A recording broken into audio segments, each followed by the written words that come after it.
घूमने नहीं गए? आज काम से जल्दी लौटिए ना, कहीं घूमने चलेंगे? नहीं रागिनी, आज ऑफिस में बहुत जरूरी मीटिंग है। फॉरेन से क्लाइंट आ रहे हैं। सिर्फ आज ही नहीं, पूरे मंथ का शेड्यूल टाइट है। न्यू प्रोजेक्ट, बहुत प्रेशर है। शादी के कुछ महीने बाद से ही बिजनेस के प्रेशर की वजह से कैलाश रागिनी को समय देना बिल्कुल बंद कर दिया था। रागिनी अपनी शादीशुदा जिंदगी को लेकर बहुत सपना देखा करती थी, लेकिन 2 साल ऐसे अकेले रहने के बाद वो बहुत उदास रहने लगी। अपना अकेलापन दूर करने के लिए अब वो फेसबुक में दिन के ज्यादातर समय बिताने लगी। एक दिन अनुज, ये अनुज कौन है? पहले तो कभी उसे नहीं देखा। मेरी म्यूचुअल फ्रेंड्स के फ्रेंड में से भी कोई नहीं है। क्या करूं? एक्सेप्ट कर लूं? कर ही लेती हूँ। रागिनी फ्रेंड रिक्वेस्ट एक्सेप्ट कर लेती है। कुछ देर बाद उस आईडी से मैसेज आता है। Hello, thanks for accepting my request. कैसी हो आप? रागिनी रिप्लाई देने में हिचकिचा रही थी। ये सब उसे अजीब लग रहा। रागिनी फ्रेंड रिक्वेस्ट सोचने के बाद वो रिप्लाई कर ही देती है। उस आईडी से मैसेज आता है। मैं ठीक हूँ। हेलो, आप कौन हैं? Thanks for accepting my request. मुझे कैसे जानते हैं? कैसी हो? मुझे अपना दोस्त समझिए। रागिनी रिप्लाई देने और में मैं आपको जानता तो नहीं, लेकिन जानने की चाह जरूर रखता हूँ। थोड़ी देर अगर आप साथ दे तो। वो रिप्लाई कर ही देती है। रागिनी इसका कोई रिप्लाई नहीं मैं देती। ठीक हूँ। पहले तो रागिनी अनुज को ज्यादा भाव नहीं देती, लेकिन अकेलेपन की वजह से धीरे धीरे अनुज रागिनी का अच्छा दोस्त बन जाता है। इन सब के बारे में कैलाश को खबर नहीं था, लेकिन रागिनी आजकल थोड़ा बदली हुई है, ये कैलाश को भी नजर आ रहा था। पर बहुत बिजी होने के कारण वो इस पर ध्यान नहीं देता। बात करते करते रागिनी अब अनुज को चाहने लगी। इस बात की भनक अनुज को भी लग चुका था। फिर एक दिन, क्या कर रही हो? कुछ खास नहीं। तुम बुरा ना मानो तो तुम्हारी कुछ फोटो सेंड करोगे मुझे? पहले तो रागिनी मना कर रही थी, लेकिन अनुज के जोर करने पर कुछ फोटोज भेज देती है। तुम बहुत प्यारी हो रागिनी। मैं तो बस तुम्हारे ख्यालों में ही रहता हूँ। अब बस भी करो। जैसे दिन बीतता गया, अनुज रागिनी के दिल के और भी ज्यादा करीब आता गया। अनुज भी आए दिन रागिनी को कुछ न कुछ गिफ्ट भेजता रहता था। उसका बहुत ख्याल रखता था। पूरा दिन फोन पर बातें किया करता था। रागिनी का अकेलापन एकदम दूर हो गया। रागिनी अनुज को पूरी तरह से यकीन करने लगी। फिर एक बार अचानक 2 दिनों से अनुज का मैसेज और कॉल आना बिल्कुल बंद हो गया।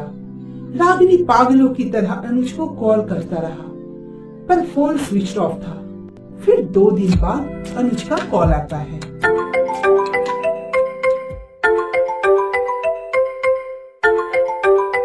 तुम कहाँ थे अनुज?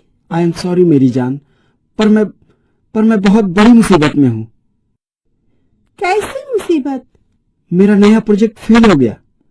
बैंक से बहुत बड़ा लोन लिया हुआ है।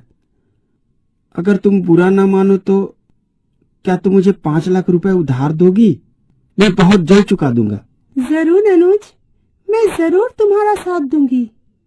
अभी 5 लाख तुम्हारे अकाउंट में ट्रांसफर करती हूँ। उन लोगों का रोमांस ऐसे ही चल रहा था। फिर एक दिन, रागिनी, तुम इतनी खूबसूरत हो कि ऐसा देखकर जी नहीं भरता। मैं तुम्हें अंदर से भी देखना चाहता हूँ। प्लीज तुम नहाते वक्त अपना कुछ वीडियो बनाकर भेजो ना। रागिनी अनुज के प्यार में इतनी अंधी हो चुकी थी कि बिना सोचे वो वीडियो भेज देती है और आए दिन ऐसे फोटोज और वीडियोस भेजता रहा। ऐसे ही कुछ दिन चलता रहा। फिर एक दिन एक अननोन नंबर से रागिनी के पास एक कॉल आता है। हेलो, कौन है? बिना जानने से भी चलेगा मैडम। मैंने आपके व्हाट्सएप पर कुछ फोटो और वीडियो भेजा है, आप जरा उस पर गौर कीजिए। रागिनी तुरंत अपना व्हाट्सएप चेक करती है। वहाँ सब फोटो और वीडियो देखकर रागिनी के पैरों तले जमीन खिसक जाता है। ये सब वही फोटो और वीडियो है जो उसने अनुज को भेजा था। कौन हो आप? और ये सब क्या मजाक है? मजाक तो अब आपका बनेगा अगर मुझे 1 घंटे के अंदर इस नंबर पर 5 लाख नहीं भेजी तो।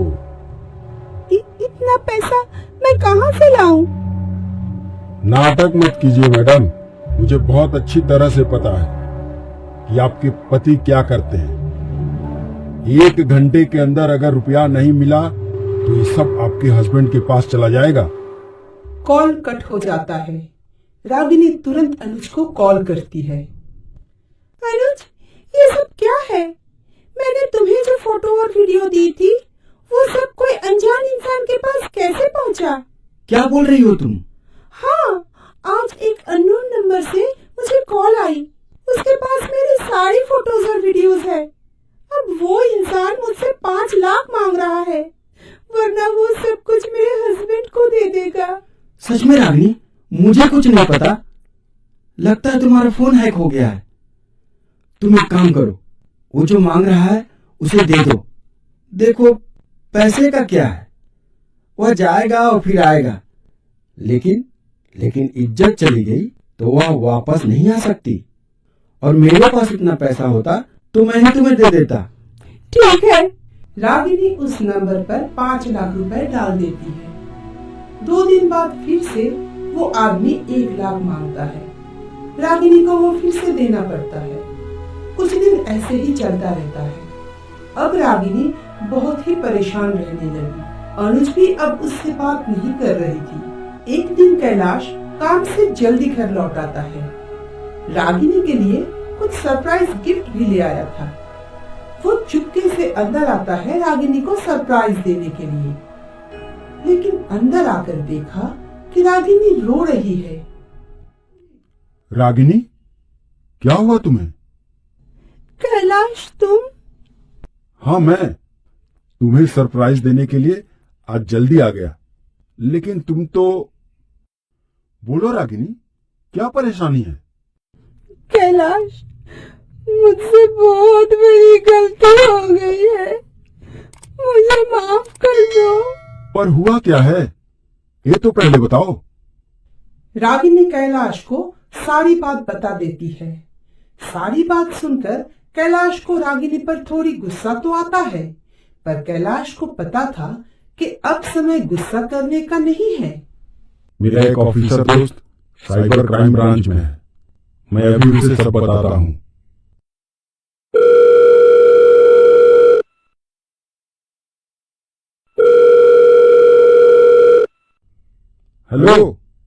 हेलो प्रणय, तुझे कुछ बताना है।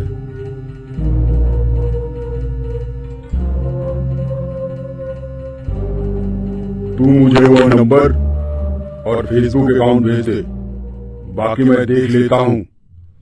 कुछ दिन इन्वेस्टिगेशन के बाद ऑफिसर प्रणय पूरा गैंग को अरेस्ट कर लेते हैं। यह पूरा एक साइबर क्राइम का गैंग है। यह लोग ऐसे ही बहुतों को फंसाकर पैसा लूट रहे थे। सब कुछ पता लगने के बाद रागिनी को बहुत बुरा लगता है। मुझसे बहुत बड़ी गलती हो गई है कैलाश, मुझे माफ कर दो। मैंने जानबूझकर ऐसा नहीं किया, मैं बस फंस गई थी। नहीं रागिनी, इस बारे में मैंने भी बहुत सोचा, तो मुझे रियलाइज हुआ कि इसमें मेरी भी गलती है। हमारी शादी को 2 साल हो चुके हैं, पर मैंने तुम्हें थोड़ा सा भी समय नहीं दिया। मैं आज ऐसा नहीं करता तो तुम भी ऐसी गलती नहीं करती।